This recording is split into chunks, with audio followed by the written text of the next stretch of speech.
Now at 8, a disturbing discovery in New Hampshire. The bodies of a father and son found inside their home. Investigators left looking for clues.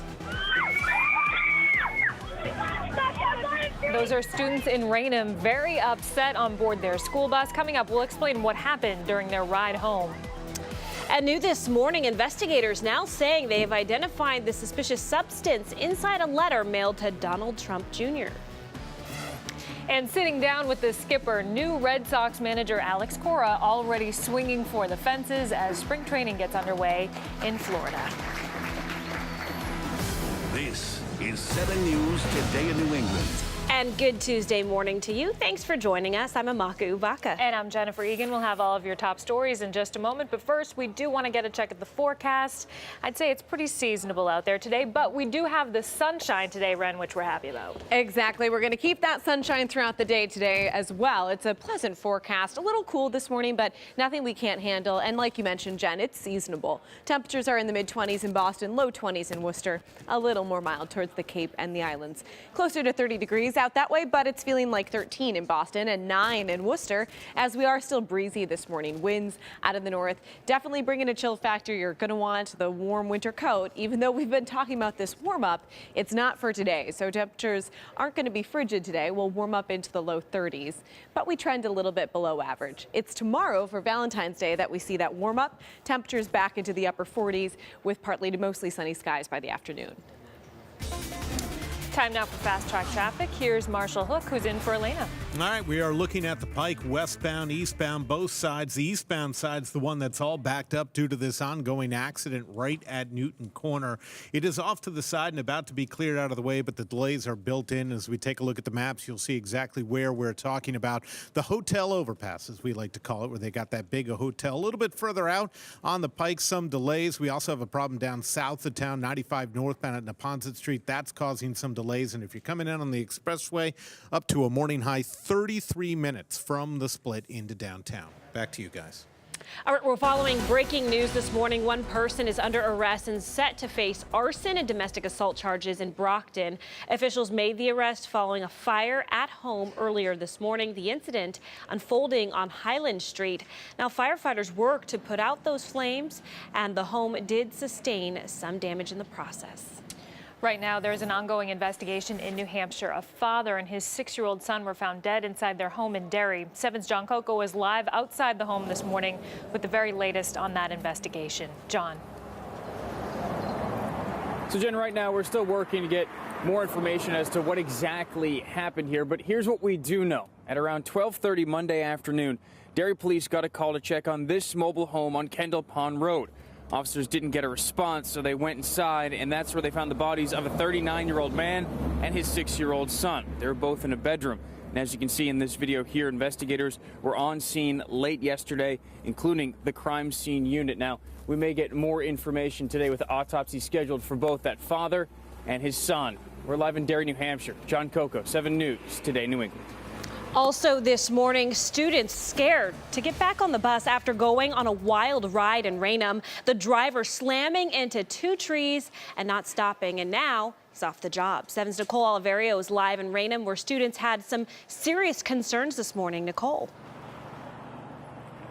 You could actually hear the children screaming on the bus. You could see the glass in the back window shattered. We just spoke with the assistant superintendent. He says it was a complete lapse of judgment on the behalf of the bus driver. Cell phone video captures the moment terrified middle school students realized their school bus driver hit 2 trees and kept driving. Scary. Everyone was like screaming and freaking out.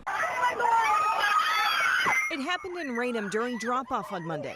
Police say the driver hit a tree, then backed into a second tree, smashing the back window of the bus. Nearly a dozen frightened students were on board when it happened. First a tree fell and then another tree slid past the window and shattered it. According to police, the 34-year-old driver told officers she was running late, so she tried turning around on the two-way street and ended up hitting the pair of trees. Instead of stopping, she continued on her route.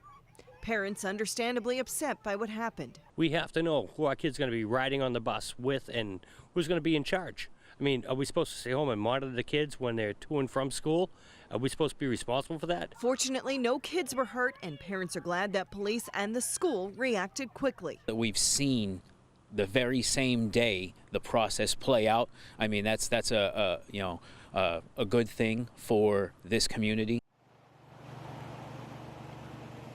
We know at least one of the students on the bus was actually covered in the glass from that broken window. Two of them tell us that they didn't even want to get back on the bus this morning, but that driver is no longer taking children to and from school. We're live in Raynham. Nicole Oliverio, 7 News, Today in New England. Nicole, thank you. And happening today, a funeral will be held for Talia Newfield, one of 2 teens hit and killed in Needham over the weekend. Talia's family visiting the growing memorial for both girls yesterday. Police are still investigating the cause of that accident, although too emotional to go on camera. Talia's father says he wants answers about what happened. We don't understand what happened. We don't understand how 2 beautiful young women can get taken from us in the space of about 20 feet on a clear evening on a flat, straight street. Police say they continue to investigate, but they believe it will be several more weeks before there are any developments in that case.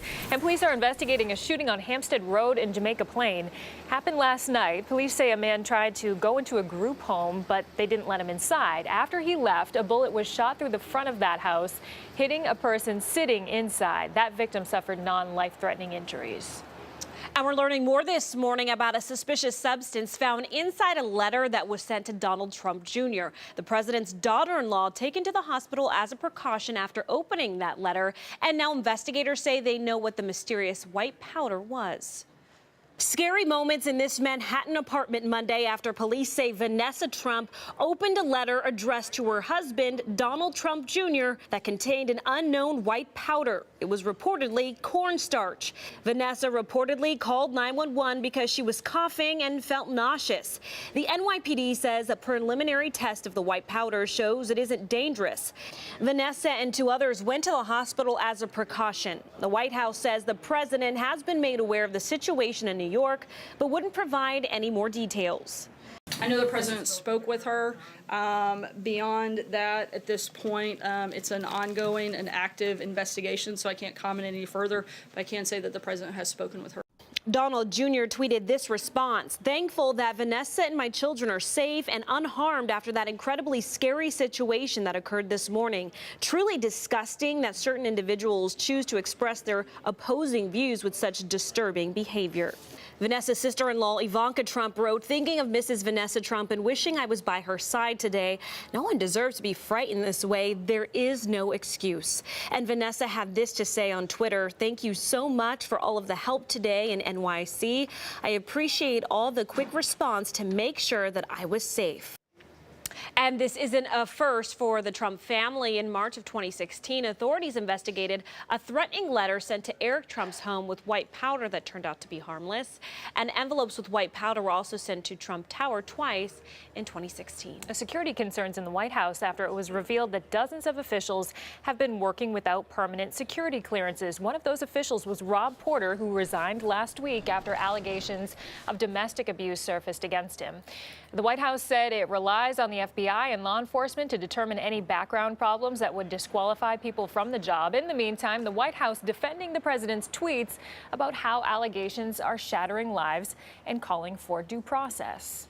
Supporting due process for any allegation is not tone deaf. I think it is allowing things to be investigated and a mere allegation not be the determining factor. He's not taking a side necessarily one way or the other. Well, another White House official who has not been granted permanent security clearance is Jared Kushner, President Trump's son-in-law. He's been working with some of the intelligence community's most sensitive information, too. Democrats say this is a problem. They have another 30 or 40 persons in the White House right now who have not received security clearances and are operating on what is called a temporary security clearance. So they have access to some of the most highly classified information, are targets potentially for any number of blackmail and other circumstances. It's unclear why Kushner's security clearance is taking so long. He has admitted to making mistakes on the National Security Questionnaire that all White House employees have to fill out. And new this morning, a special committee investigating allegations against Steve Wynn said it is now using an outside counsel to take a closer look. The committee is also opening a review into the company's internal policies and procedures. Wynn Resorts is currently building that new casino in Everett. Now, many women have made allegations against Steve Wynn of sexual misconduct. Wynn recently stepped down from his business, and he denies the claims. The city of Everett coming closer to avoiding layoffs by passing a major proposal. Last night, the city council voted in favor of a resolution to provide $5 million to the school district.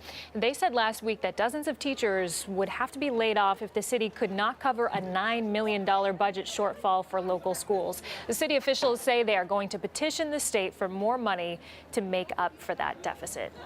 And there's still much more ahead on Today in New England, including new Red Sox skipper Alex Cora talking about his goals for the season as the Sox get set for spring training. Caught on camera, a man in Texas badly burned what he says started those flames. And a local hockey coach facing some alarming allegations, what he's accused of doing to a 9-year-old boy, and his attorney's response to the charges. Tonight.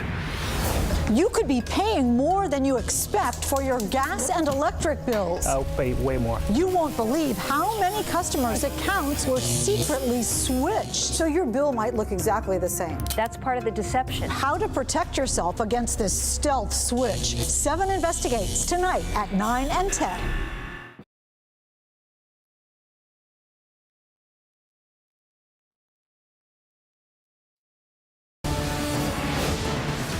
All right, it is 8:13, and take a look at this. The person's breaking the ice, literally. The ice on a trampoline shattering in Missouri after a jump from high above. The slow motion video showing the ice flying, making for an instant viral hit. Hey, anything to go viral, right? I guess so. I would just be afraid that something like that would hurt. Obviously, it doesn't. Yes. He looks fine. Yeah, he but almost looks like he wants to smile at the camera there. I don't know. I know. Obviously, that trampoline run was covered in a sheet of ice, pretty cold. Yes, and really cool footage, but I would be a little bit concerned about safety with that as well. As we head into today, no concerns for your forecast. It's going to be sunny, quiet, a little bit cool as we're not looking at that major warm up until we head into your Valentine's Day forecast tomorrow. And by the end of this week, we're talking 50-degree temperatures, so a nice treat with a warm pattern in place through the next couple of weeks. High pressure is building into New England. That's keeping the sunshine in place for us, not much in terms of cloud cover, but it is still a little breezy and cool this morning. So at this point, temperatures are close to 20 degrees cooler than yesterday at this time, but we're starting to warm up. Currently at 25 in Boston, upper 20s across the South Shore. Worcester at 20 degrees currently as well. It's feeling a lot cooler than that though, as it's still breezy out there, feeling like 9 in Worcester, low teens, across the North Shore into Boston, and feeling like the upper teens towards the South Shore down into Buzzards Bay. So it's a pretty chilly start. Temperatures though are going to be seasonable back into the low 30s. So a little bit below average, but not by much. And we keep that sunshine around here today as well. Winds will die down a little as that high moves right over us. And into tonight, we're going to see our wind direction change out of the south and southwest. And that's going to mean more mild air for us into the overnight hours. We'll see some extra cloud cover tonight, partly to mostly cloudy skies. But then as we head into tomorrow afternoon, we kick out that cloud cover with some sunshine for Valentine's Day. So our next storm system, not going to be a blockbuster storm system for us. We've just got the chance for a couple showers Thursday morning, a better chance for rain into Friday morning as this cold front moves through behind the system. But Thursday is going to be a warm one as we get into the warm sector of this storm system. So we're talking about very mild air in place. Temperatures close to 60 degrees. So tomorrow is pleasant. Thursday is pleasant. Just the chance for some early morning showers, and most of the day is dry for us. It's not going to be a washout. Friday features a better chance for rain, and in terms of temperatures, we're well above average midweek all the way into the end of this week. By the weekend, we're a little cooler Friday night into Saturday after this cold front moves through, but it's not going to bring back that really cold weather for us. The start of next week also looking mild. All right, Ren, thank you. The Northeastern Huskies stopping a losing streak with a big win. The Huskies hockey team taking home its first Beanpot title in 30 years, ranked at 11th in the nation. Northeastern was the top dog this year. The Huskies beat BU 5-2, but the victory doesn't end there. The Huskies are now preparing for the Hockey East and the NCAA tournaments. But the Huskies celebrations hit a little bit of a speed bump last night. Their bus broke down in the O'Neill Tunnel, not far from the Garden. You can see the coaches getting off the bus and unloading bags. The bus had to be towed away after the team got on another bus. And turning to spring training, it's officially underway for the Red Sox. Pitchers and catchers scheduled to report today, but new manager Alex Cora already down in Fort Myers, and he's serious about getting the Sox back to the series. Cora already swinging for the fences as he begins his first shot as a major league manager. 7's Chelsea McDonald has more in this sit down with the skipper. There are a lot of expectations just being the manager of the Red Sox. What are your goals for this season for yourself and also for the team? To win the World Series. That's the bottom line. Everybody thinks it's a learning year. Yeah, I get it. I'm learning, but I want to win. And you know, I had a taste of winning in 07 in this city, and it's special. Red Sox manager Alex Cora is stepping into his first spring training as a major league manager. Seeing some of his players arrive to JetBlue Park ahead of schedule, he knows the Sox are all on the same page. The season hasn't finished the way they wanted the last 2 years, and haven't talked to them about it, but it seems like they want to prove everybody wrong. The Sox didn't make any major moves this offseason despite finishing last in the American League in home runs last year. But Cora believes his lineup can still compete. We talk about power, but there's a lot of big leaguers that they hit home runs, but they hit 210, 220, so is that good? You know, so as long as we score runs, regardless of how we do it, we're going to be fine. So how much pressure do you feel knowing that you're inheriting a team that's won back-to-back division titles? No, actually, I feel fortunate. You know, it's a good team. It's a team that is very athletic. Pitching-wise, we can match up with anybody in the big leagues. Cora said his first few months as the Red Sox manager has flown by. He said he can't imagine being in a better situation for his first job as a manager in the big leagues. In Fort Myers, Chelsea McDonald, 7 News Today in New England. And remember, the news station is your ticket to spring training all week long. Just tune in for Chelsea's live reports here on 7, plus get updates on WHGH.com. And she looks so refreshed down there in Fort Myers, right? I am a little bit jealous of her, I will admit. All right, coming up next on the news station, a Powerball winner in New Hampshire now taking her case to court. Why she's still waiting to submit her winning ticket. And after the break, more than 100 airline passengers suddenly grounded, the emergency that forced them to evacuate just moments before takeoff.